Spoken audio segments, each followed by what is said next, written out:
নমস্কার, math learning YouTube চ্যানেলে সবাইকে স্বাগত জানাই।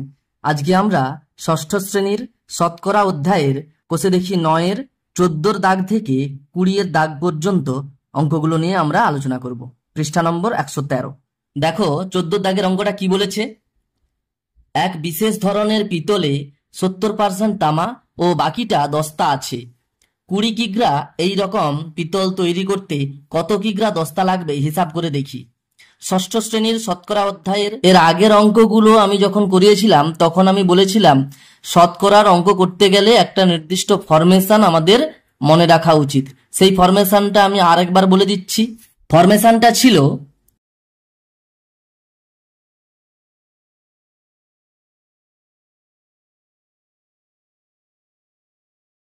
অর্থাৎ আমি এখানে 3টে শূন্যস্থানে যদি এ বি সি বসিয়ে সমীকরণটাকে সম্পূর্ণ করি তাহলে দেখতে এরকম লাগবে। এর b% সমান সি। শতকরা অধ্যায়ের অঙ্কগুলো এরকম ফরমেশনে হবে। এখানে এ বি সি এর মধ্যে কোনো কোনো অঙ্কে দেখা যাবে এ আর বি এর মানটা দেওয়া আছে, সি এর মানটা আমাদের বের করতে হবে। আবার কোনো কোনো অঙ্কে দেখতে পাবো আমরা বি এবং সি এর মানটা দেওয়া আছে, এ এর মানটা বের করতে হবে। আবার কোনো কোনো অঙ্কে দেখতে পাবো আমরা এ এবং সি এর মানটা দেওয়া আছে, বি এর মানটা বের করতে হবে। তো এখানে দেখো 14 দাগের অঙ্কটাতে কি বলেছে, এক বিশেষ ধরনের পিতলে 70% তামা আছে। তো 70% তামা আছে, সুতরাং আমরা কত পার্সেন্ট অর্থাৎ বিটা যে 70 দেওয়া আছে সেটুকু আমরা বুঝতে পারলাম। তারপরে বলেছে বাকিটা দস্তা আছে। 20 কিগ্রা এইরকম পিতল তৈরি করতে। দেখো পিতল তৈরি হয় তামা এবং দস্তা মিলিয়ে। তামা এবং দস্তা মিলিয়ে এই যে পিতলটা তৈরি হয়েছে সেই পিতলের ওজন দেওয়া আছে 20 কিগ্রা। তাহলে এ হবে 20 কিগ্রা। দেখো এবারে আমি এখানে বলছি পুরোটা, তাহলে বুঝতে সুবিধা হবে। 20 কিগ্রা পিতলের মধ্যে 70% তামা, অর্থাৎ 20 কিগ্রার 70% তামা হবে। তাহলে তামাটা কতটা হবে সেটা আমরা পেয়ে যাব সি এর মান হিসেবে। 20 কিগ্রা পিতলে তামা আছে সমান 20 কিগ্রার 70% সমান 20 কিগ্রার 70/100 অংশ সমান 20 গুণিতক 70/100 এত কিগ্রা সমান। দেখো এটাকে আমরা সরল করলে উপর একটা শূন্য নিচে একটা শূন্য কেটে নিতে পারি, আর এখানে দেখো উপর একটা শূন্য নিচে একটা শূন্য কেটে নিতে পারি। তো এইভাবে কাটাকুটি করার পরে 2 গুণিতক 7 সমান 14 কিগ্রা আমরা সরলীকৃত মানটা পেয়ে গেলাম। অর্থাৎ 20 কেজি পিতলে তামা আছে 14 কেজি, বাকিটা দস্তা আছে এখানে বইতে বলে দেওয়া আছে। অতএব আমরা বলতে পারি অতএব দস্তা লাগবে সমান 20 বিয়োগ 14 এত কিগ্রা সমান 6 কিগ্রা। এটাই আমাদের উত্তর হয়ে যাবে। এরপরে দেখো 15 দাগের অঙ্কটা কি বলেছে, চিনির দাম বেড়ে যাওয়ায় আমরা ঠিক করেছি এখনকার থেকে 4% চিনি ব্যবহার কমাবো। এখন প্রতিদিন আমরা 625 গ্রাম চিনি ব্যবহার করি। কমানোর পর প্রতিদিন চিনি কত গ্রাম কম ব্যবহার করব এবং প্রতিদিন কত গ্রাম চিনি ব্যবহার করব হিসাব করি। দেখো এই অঙ্কটাতে দুটো প্রশ্ন আছে, খেয়াল করে আমাদের দুটো উত্তর দিতে হবে। এবার দেখো এই অঙ্কটাতে আমি ওই শতকরার যে ফরমেশনটা আছে সেটা কিভাবে কাজে লাগাচ্ছি। দেখো এখানে চিনি 4% ব্যবহার কমাবো এটা বলে দেওয়া আছে, অর্থাৎ বি সমান 4% যেমন ছিল তেমনি রেখে দিলাম। আবার বলেছে দেখো এখন প্রতিদিন আমরা 625 গ্রাম চিনি ব্যবহার করি, সুতরাং এ সমান 625 আমরা লিখে দেব। তাহলে 625 গ্রাম চিনি ব্যবহার করতাম, তার 4% চিনি এখন কম ব্যবহার করছি, সুতরাং কত গ্রাম চিনি কম ব্যবহার করছি সেটা আমরা পেয়ে যাব। অর্থাৎ এর মান 625 গ্রাম আর বি এর মান 4, সি কত হবে আমরা যদি বের করতে পারি তাহলে কত গ্রাম চিনি কম ব্যবহার করব সেটা আমরা পেয়ে যাব। আবার একবার আমি লাইনটা পুরোটা পড়ে দিচ্ছি, 625 গ্রামের 4% চিনি কম ব্যবহার করছি, সুতরাং আমরা এখানে লিখব প্রতিদিন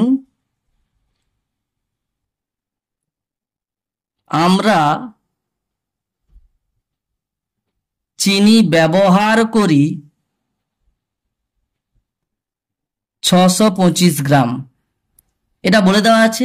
এবং চিনির দাম বেড়ে যাওয়ায় 4% চিনি কম ব্যবহার করছি। তাহলে আমরা লিখব অতএব প্রতিদিন চিনি কম ব্যবহার করব সমান 625 গ্রামের 4%। সমান দেখো একই রকম 14 দাগের অঙ্কটার মতো আমরা 625 গ্রামের 4-এর 100 অংশ লিখব সমান 625 গুণিতক 4-এর 100 গ্রাম হয়ে যাবে। সমান দেখো এটাকে যদি আমরা সরল করি তাহলে 625-এর নিচে 1 আছে। এবার আমরা কাটাকুটি করব, 4-25-এ 100, 4 দিয়ে কাটলাম, 4-1-এ 4, 4-25-এ 100। এবার দেখো 25 দিয়ে আমরা 25 আর 625-কে কাটবো, 25-1-এ 25, 25-25-এ 625 হবে। এই করে আমরা উত্তর পেয়ে যাচ্ছি 25 গ্রাম। তাহলে প্রতিদিন চিনি কম ব্যবহার করছি 25 গ্রাম। এটা একটা আমাদের প্রশ্ন আছে, আমরা উত্তর লিখছি অতএব প্রতিদিন চিনি 25 গ্রাম কম ব্যবহার করব। তাহলে আমাদের এটা উত্তর হয়ে যাবে। এরপরে আবার প্রশ্ন করেছে তাহলে প্রতিদিন কত গ্রাম চিনি ব্যবহার করছি। দেখো আগে তো 625 গ্রাম চিনি ব্যবহার করা হতো, এখন চিনির দাম বেড়ে যাওয়ায় আমরা 4% চিনির ব্যবহারটা কমিয়েছি, তাই 25 গ্রাম চিনির ব্যবহার আমাদের কমে গেল। অর্থাৎ 625 গ্রাম আগে ব্যবহার করতাম, এখন 25 গ্রাম চিনি কম ব্যবহার করছি। তাহলে 600 গ্রাম আমরা এখন ব্যবহার করছি, ওটাই আমরা উত্তর লিখব। এবং প্রতিদিন 625 বিযুক্ত 25 অর্থাৎ 600 গ্রাম চিনি ব্যবহার করব। তাহলে আমাদের এটা 2 নম্বর উত্তরটা হয়ে যাবে। এবার দেখো 16 দাগের অঙ্কটা কি বলেছে, অনিলবাবু তার মাসিক আয়ের 22% বাড়ি ভাড়া দেন। যদি অনিলবাবু প্রতি মাসে 1870 টাকা বাড়ি ভাড়া দেন তবে অনিলবাবুর মাসিক আয় কত হিসাব করি। দেখো এই অঙ্কটাকেও আমরা শতকরার যে ফরমেশনটা আছে সেটাতে আমরা মেলাবো। দেখো তাহলে এখানে কি বলেছে, 22% বাড়ি ভাড়া দেন, অর্থাৎ বিয়ের মানটা 22 হয়ে যাবে, পার্সেন্ট চিহ্ন দিলাম। এরপরে বলেছে যদি অনিলবাবু প্রতি মাসে 1870 টাকা বাড়ি ভাড়া দেন। একটু খেয়াল করে দেখো, যত টাকা মোট আয় করেন এক মাসে তার 22% বাড়ি ভাড়া দেন, তাহলে মোট আয়ের 22% সমান বাড়ি ভাড়াটা বেরোবে। তাহলে দেখো সি এর মানটা দেওয়া আছে বাড়ি ভাড়া 1870 টাকা, তাহলে দেখো সি এর মান পেয়ে গেলাম 1870, আর এর মানটা আমরা জানি না, এর মানটা আমাদের বের করতে হবে। এক মাসে অনিলবাবু কত টাকা আয় করেন সেটা আমরা বের করব। দেখো এই ধরনের অঙ্কগুলোতে অর্থাৎ এর মান যখন আমরা নির্ণয় করব তখন আমরা একটা নির্দিষ্ট পদ্ধতি মেনে চলবো। সেটা কিরকম, এর মানটা পাবো এই 1870 আছে অর্থাৎ 1870 আছে, এটা ভাজিতক এই 22% আমরা করে দেব। তাহলে আমি এখানে অঙ্কটা লিখছি, অনিলবাবুর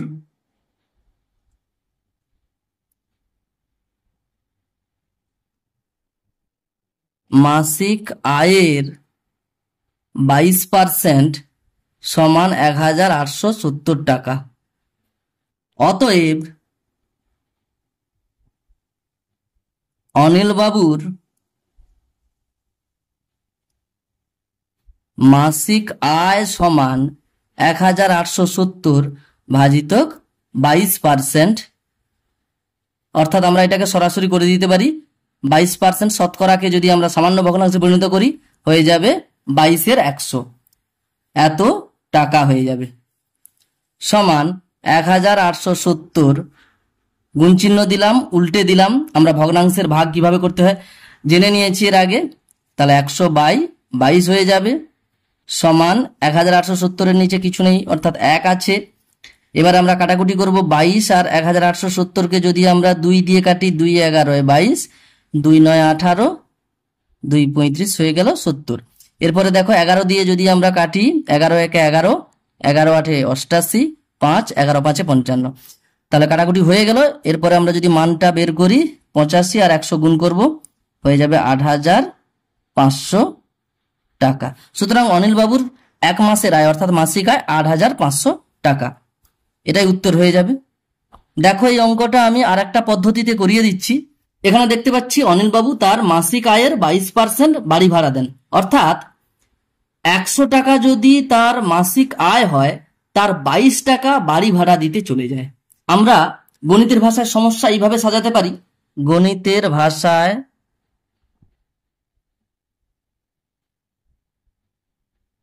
সমস্যা, এটা আরেকটা পদ্ধতি, এটাকে বিকল্প পদ্ধতি হিসেবে আমরা লিখে দিতে পারি। যে কোনো একটা পদ্ধতিতে তোমরা অঙ্ক করবে। গণিতের ভাষায় সমস্যা, তাহলে কি পেলাম?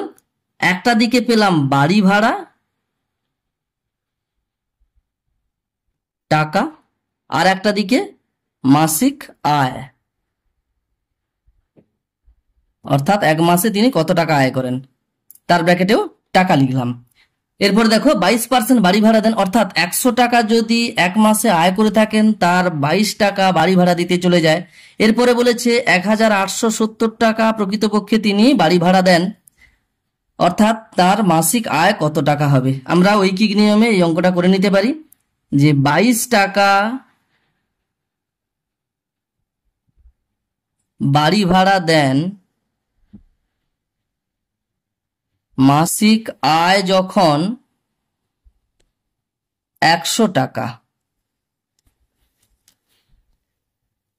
1 টাকা বাড়ি ভাড়া দেন। তোমরা ক্লাস 5-এ ঐকিক নিয়মটা শিখে নিয়েছো। মাসিক আয় যখন কম আয় হলে কম টাকা বাড়ি ভাড়া দেবেন, অর্থাৎ এখানে 100/22 হয়ে যাবে।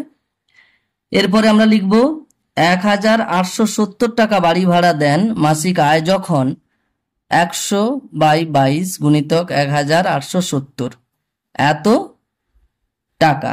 দেখো এটাকে যদি আমরা কাটাকুটি করি, একই রকম ভাবে আমরা পেয়ে যাব 22, আগেরটার মতো একই রকম 22 আর 85 1870 হয়ে যাবে, অর্থাৎ হয়ে যাবে 8,500 টাকা।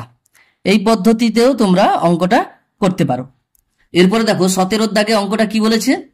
ইয়াসমিনা খাতুন তার মোট চাষের জমির 55% জমিতে পাট চাষ করেন। তিনি যদি 11 বিঘা জমিতে পাট চাষ করেন, তবে ইয়াসমিনা খাতুনের মোট চাষের জমি কত আছে হিসাব করি। দেখো এই অঙ্কটাও আমরা যদি ওই শতকরার ফরমেশনে সাজাই, তাহলে দেখতে পাবো 16 দাগের অঙ্কের মতো একই রকম হচ্ছে। এখানে 55% জমিতে পাট চাষ করেন এই কথাটা বলে দিয়েছে। সুতরাং আমরা B% অর্থাৎ বি এর মানটা 55, সেটা আমরা পেয়ে গেলাম।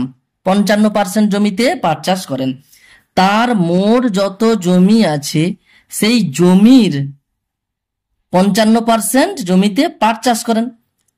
এখন বলে দেওয়া আছে 11 বিঘা জমিতে পাট চাষ করেন, সুতরাং মোট জমির 55% জমি কত হবে? পাট চাষ করেছে যত জমিতে, অর্থাৎ 11। সুতরাং আমরা দেখো সেই 16 দাগের অঙ্কের মতো একই রকম ভাবে ফরমেশনে পেয়ে গেছি। তাহলে এর মানটা যখন আমরা নির্ণয় করব, কি করব? এই এখানে সি এর মানটা যেটা পেলাম সেটা ভাজিত বি করে দিলেই আমরা পেয়ে যাব। এবার আমরা যেটা দেওয়া আছে অর্থাৎ প্রদত্ত যেটা আছে সেটাকে আমরা ভাষায় লিখব। প্রদত্ত ইয়াসমিনা খাতুনের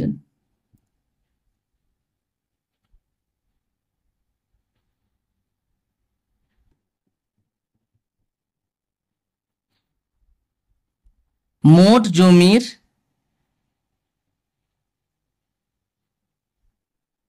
55% সমান 11 বিঘা। অতএব ইয়াসমিনা খাতুনের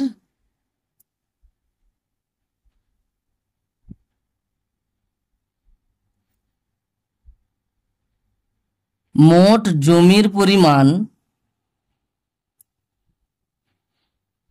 সমান 11 ভাজিতক 55/100 এত বিঘা সমান 11 গুণিতক 100/55 হয়ে গেল, এত বিঘা হয়ে যাবে।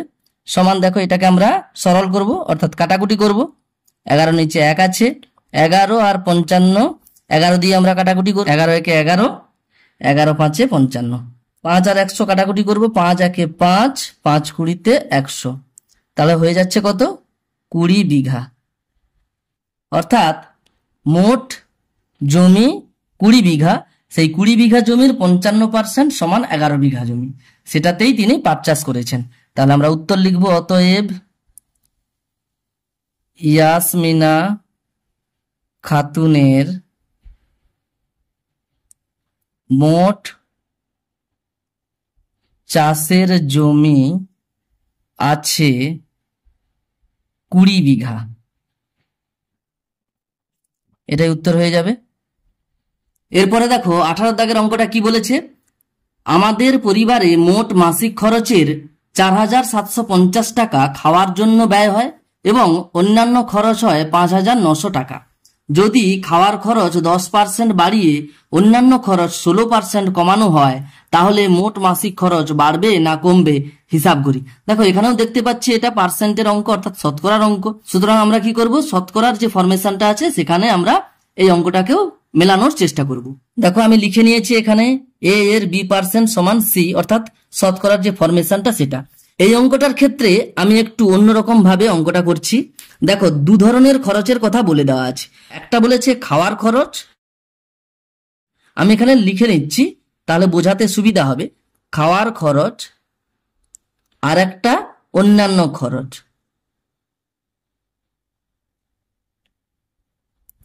খাওয়ার খরচের ক্ষেত্রে বলে দেওয়া আছে আগে যত খরচ হতো এখন তার 10% বাড়িয়ে দেওয়া হয়েছে।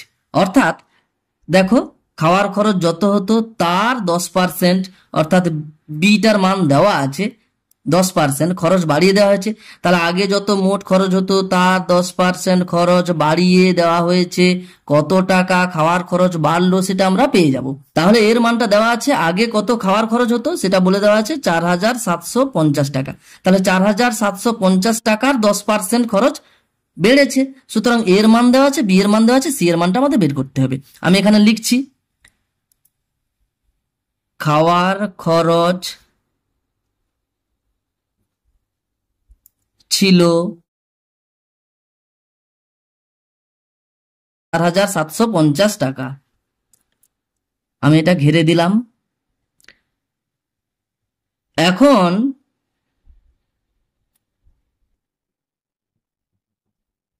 খাওয়ার খরচ বেড়েছে সমান 4750 টাকার 10%। এটা বইতে বলে দেওয়া আছে 10% খাওয়ার খরচটা বেড়েছে, অর্থাৎ খাওয়ার খরচ যত ছিল সেই টাকার 10% খরচটা বেড়েছে। সুতরাং আমরা সরল করব, 4750 টাকার 10/100 অংশ সমান 4750 গুণিতক 10/100 এত টাকা হয়ে যাবে। আমরা কাটাকুটি করব, এর নিচে 1 আছে, উপরে একটা শূন্য নিচে একটা শূন্য কেটে দিলাম, এই একটা শূন্য উপরে আছে নিচে একটা শূন্য কেটে দিলাম, হয়ে গেল 475 টাকা। অর্থাৎ খাওয়ার খরচটা আগে যত ছিল তার থেকে 475 টাকা খরচ এখন বেড়ে গেছে খাওয়ার খরচ। এরপরে অন্যান্য খরচের ক্ষেত্রে আগে ছিল, একই রকম ভাবে আমি অঙ্কটাকে করতে থাকবো।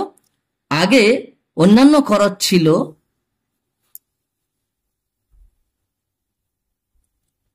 5900 টাকা, এখন অন্যান্য খরচ কমিয়ে দেওয়া হয়েছে, অন্যান্য খরচ কমেছে। কতটা কমেছে বলছে 16% কমানো হয়েছে। সুতরাং আগে যত ছিল তার 16% খরচটা কমানো হয়েছে। একই রকম ভাবে এই ছকে যদি আমরা ফেলাতে যাই তাহলে একই রকম ভাবে হবে, আগে যতটা খরচ ছিল তার 16% খরচটা কমেছে। অর্থাৎ আগে ছিল 5900 টাকা, 5,900 টাকার 16% খরচটা কমেছে। তাহলে কত টাকা কমেছে অন্যান্য খরচ সেটা আমরা পেয়ে যাব এই ফরমেশনে। সুতরাং আমরা লিখব 5,900 টাকার 16%, এটা অন্যান্য খরচটা কমেছে, সমান 5,900 টাকার 16/100 অংশ, এত খরচটা কমেছে, সমান এটাকে আমরা সরল করব 5,900 গুণিতক 16/100। একই রকম ভাবে আমরা সরলটা করতে থাকব, সমান দেখো এক্ষেত্রে আমরা কাটাকুটি করলে নিচে দুটো শূন্য উপরে দুটো শূন্য কেটে গেল, হয়ে যাবে 59 গুণিতক 16, 16 9 144 4, হাতে রইল 14, 16 5 80, 14 94, অর্থাৎ অন্যান্য খরচটা কমেছে 944 টাকা। এবার দেখো এখানে একটু আমি বোঝানোর চেষ্টা করছি, খাওয়ার খরচ এবং অন্যান্য খরচ দুটো খরচই কিন্তু এক ব্যক্তির, অর্থাৎ আমাদের পরিবারের। তাহলে আমাদের পরিবারের মোট খরচ ছিল, কিছুটা খাওয়ার খরচ ছিল, বাকিটা অন্যান্য খরচ ছিল, মোটের উপর কিন্তু খরচটা আমাদেরই। এরপরে মোট খরচের উপরে খাওয়ার খরচটা আমি, অর্থাৎ মোট খরচের উপরে আমি খাওয়ার খরচটা কিছুটা বাড়ালাম, তাহলে আমাদের বেড়ে গেল। ধরো আমি 2 টাকা বাড়িয়েছি, 2 টাকা আমার মোটের উপরেও খরচটা বেড়ে গেল। সঙ্গে সঙ্গে আমি কি করলাম, মোটের উপর আবার অন্যান্য খরচ অর্থাৎ মোটের উপরেই আমার কিছু টাকা কমে গেল, আমি ধরলাম 3 টাকা কমিয়েছি। তাহলে 2 টাকা বাড়িয়েছিলাম, আবার 3 টাকা কমিয়ে দিয়েছি, তাহলে ওই 2 টাকা যেটা বাড়িয়েছিলাম সেটা তো খরচ কমলো, তার সঙ্গে সঙ্গে আরো এক্সট্রা 1 টাকা কিন্তু আমাদের কমে যাবে। তাহলে দেখো 3 টাকা কমাতে গিয়ে আমাদের মোটের উপরে খরচটা কিন্তু আদতে কমেছে। সেটা আমরা কতটা বাড়িয়ে তারপরে কতটা কমিয়েছি, সেই কমানো অংশ থেকে বাড়ানো অংশটা বিয়োগ করে দিলেই আমরা পেয়ে যাব আমাদের মোটের উপর আসলে কতটা খরচ কমেছে। আমি আরেকবার বোঝানোর চেষ্টা করছি, মোটের উপরে আমার খরচ যাই থাকুক না কেন, সেখান থেকে আমার কিছুটা বাড়িয়ে যদি বেশিটা কমিয়ে দিই, তাহলে আলটিমেটলি আমাদের খরচটা কমে যায়। এটাই আমরা লিখছি, অতএব মোট মাসিক খরচ কমেছে কতটা, সেটা বেশিটা কমিয়েছি, 944 টাকা কমানো হয়েছে খরচ, আর 475 টাকা বাড়ানো হয়েছিল। তাহলে মোটের উপর আমরা 944 থেকে 475 বিয়োগ করলেই আমরা পেয়ে যাব কত টাকা আমাদের মোটের উপরে খরচটা কমেছে, এত টাকা। অর্থাৎ 944 থেকে 475 বিয়োগ করলে আমরা কত পাবো, 9 5 14, 7 6 13, 1 14, 4 4 8 1 9, অর্থাৎ 469 টাকা। তাহলে আমাদের উত্তর হবে 469 টাকা। এই 469 টাকা আমাদের খরচটা কমেছে। এরপরে 19-এর দাগের অঙ্কটা কি বলেছে, একটি শহরের বর্তমান জনসংখ্যা 26,250 জন। যদি বার্ষিক 4% হারে জনসংখ্যা বাড়ে, তবে পরের বছরের জনসংখ্যা কত হবে হিসাব করি। 2 বছর পরে জনসংখ্যা কত হবে হিসাব করি। দেখো এই অঙ্কটাতে দুটো প্রশ্ন আছে, খেয়াল করে আমাদের দুটো প্রশ্নেরই উত্তর দিতে হবে। দেখো আমি এই অঙ্কটিকেও শতকরা অঙ্কের যে ফরমেশন, সেই ফরমেশনে মেলানোর চেষ্টা করছি। ফরমেশনটা ছিল এ এর b% সমান সি। এখানে দেখো পার্সেন্ট একটা দেওয়া আছে 4%, সুতরাং বি এর মান 4, এটা হলো। এবারে দেখো বর্তমান জনসংখ্যা 26,250 জন বলে দেওয়া আছে, সেই 26,250 জনের 4% জনসংখ্যা বাড়ছে, সুতরাং আমরা বলতে পারি এ এর মান 26,250। 26,250 জনের 4% যত হবে সেই জনসংখ্যা বাড়ছে। সুতরাং আমরা এইভাবে অঙ্কটা করতে পারি, প্রদত্ত শহরটির বর্তমান জনসংখ্যা সমান 26,250 জন। দেখো শহরটার বর্তমান জনসংখ্যা 26,250 জন, এটা বলে দেওয়া আছে প্রশ্নে, এটা আমি লিখলাম। এরপরে বলেছে 4% হারে জনসংখ্যা বাড়ছে প্রত্যেক বছর, তাহলে আমি এটা লিখতে পারি, অতএব পরের বছরে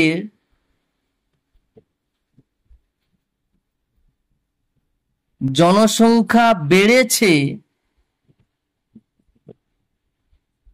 বেড়েছে কত? 26,250 জনের 4%। দেখো এখানে লিখে রেখেছি 26,250 জনের 4%, এটা জনসংখ্যাটা বেড়েছে। তাহলে জনসংখ্যা বেড়েছে লিখলাম 26,250 জনের 4%, সমান আমরা এটাকে হিসাব করতে পারি এইভাবে 26,250 জনের 4/100 অংশ সমান 26,250 গুণ চিহ্ন দিয়ে 4/100 এত জন, পরের বছর এত জন বেড়েছে, সমান দেখো এটাকে যদি আমরা একটু সরল করি তাহলে কি করব, নিচে 1 আছে, কাটাকুটি করব, নিচে একটা শূন্য উপর একটা শূন্য কেটে দিলাম, 4 আর 10কে 2 দিয়ে কাটলে 2 দুগুণে 4, 2 5-এ 10, আর এই 5 আর এখানে যে 2625 আছে সেটাকে আমরা কাটবো 5 দিয়ে, 5 একে 5, 5 5-এ 25, 1 12, 5 দুগুণে 10, 2 25, 5 5-এ 25, তাহলে হলো কত? 525 গুণিতক 2, সুতরাং 2 5-এ 10, অর্থাৎ 1050 জন। তাহলে পরের বছরে জনসংখ্যা বেড়েছে 1050 জন, সুতরাং আমরা উত্তর লিখতে পারি অতএব পরের বছরের জনসংখ্যা হবে সমান, তাহলে ছিল 26,250 জন, বেড়েছে 1050 জন, যোগ করে দিলাম, যোগ করে যত হবে ততজন পরের বছরে জনসংখ্যা হয়েছে, হচ্ছে 27,300 জন। তাহলে পরের বছরের জনসংখ্যা 27,300 হয়েছে। এটা আমাদের অ্যান্সার 1 অর্থাৎ প্রথম প্রশ্নের উত্তরটা হয়ে গেল। দেখো এরপরে আবার একটা প্রশ্ন বলেছে 2 বছর পরে জনসংখ্যা কত হবে হিসাব করি। তাহলে আমাদের একই রকম ভাবে প্রত্যেক বছর দেখতে পাচ্ছি 4% হারে জনসংখ্যা বাড়ছে। বর্তমান জনসংখ্যা 26,250 জন আছে, পরের বছরে জনসংখ্যা হবে 27,300 জন, তারপরের বছরের জনসংখ্যা কত হবে সেটা আমাদের বের করতে হবে। তাহলে দেখো আমাদের পরের বছরের জনসংখ্যা 27,300 হবে, এটা বেরিয়ে গেছে। এরপরে বলবো 2 বছর পরে, অতএব দিয়ে 2 বছর পরে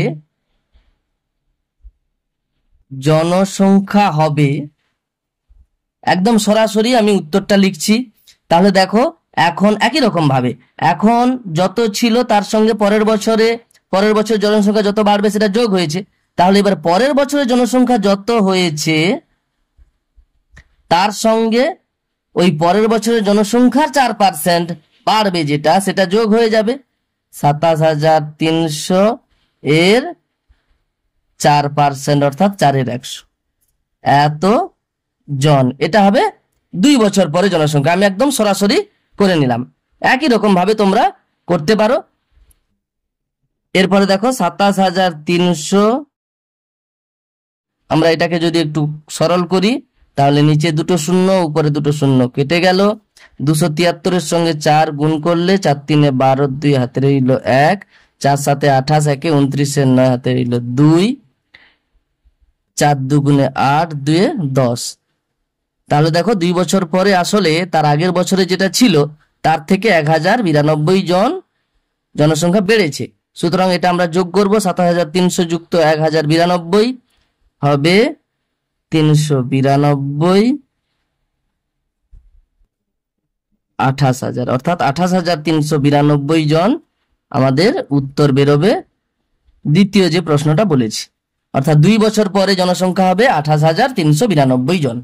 এরপরে দেখো 20 দাগের অঙ্কটা কি বলেছে, ফসল ওঠার মুখে ধানের দাম ছিল কুইন্টাল প্রতি 1080 টাকা, বর্ষাকালে ধানের দাম 15% বৃদ্ধি পেয়েছে।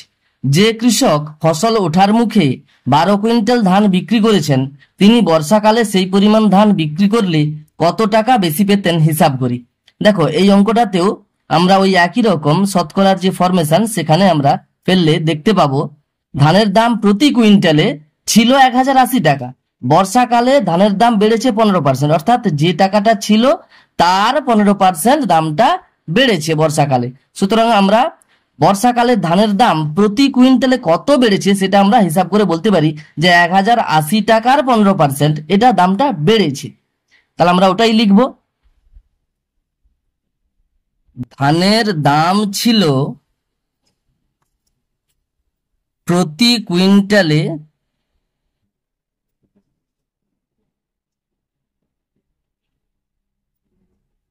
1080 টাকা।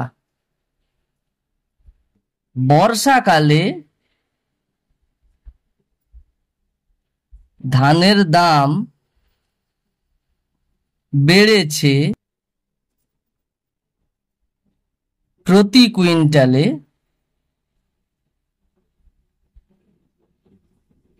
কত টাকা? দেখো 1080 টাকা ছিল, বর্ষাকালে বলেছে 15% দাম বৃদ্ধি পেয়েছে, অর্থাৎ 1080 টাকার 15% দামটা বেড়েছে। তাহলে লিখবো 1080 টাকার 15% সমান 1080 টাকার 15/100 অংশ। দেখো একই রকমের হিসাবটা করছি আমরা।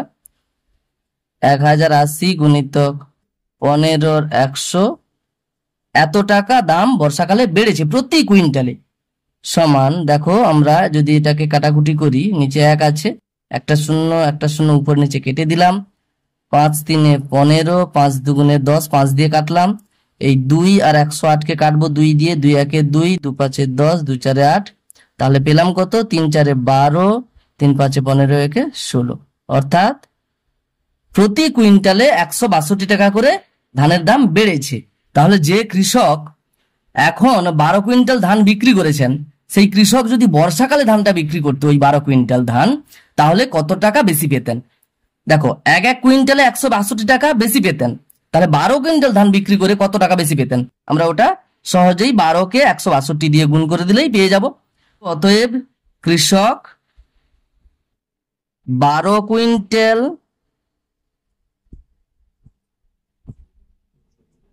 ধান বিক্রি করে বর্ষাকালে বেশি পেতেন সমান 12 গুণিতক 162 এত টাকা।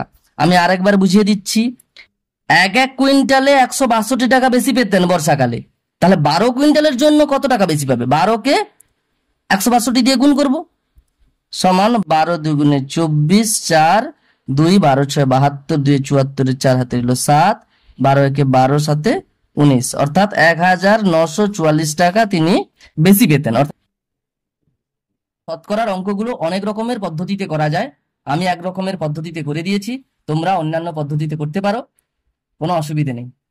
আজ আপাতত এই পর্যন্ত, পরের ভিডিওতে পরের অঙ্কগুলো নিয়ে আলোচনা হবে। ধন্যবাদ।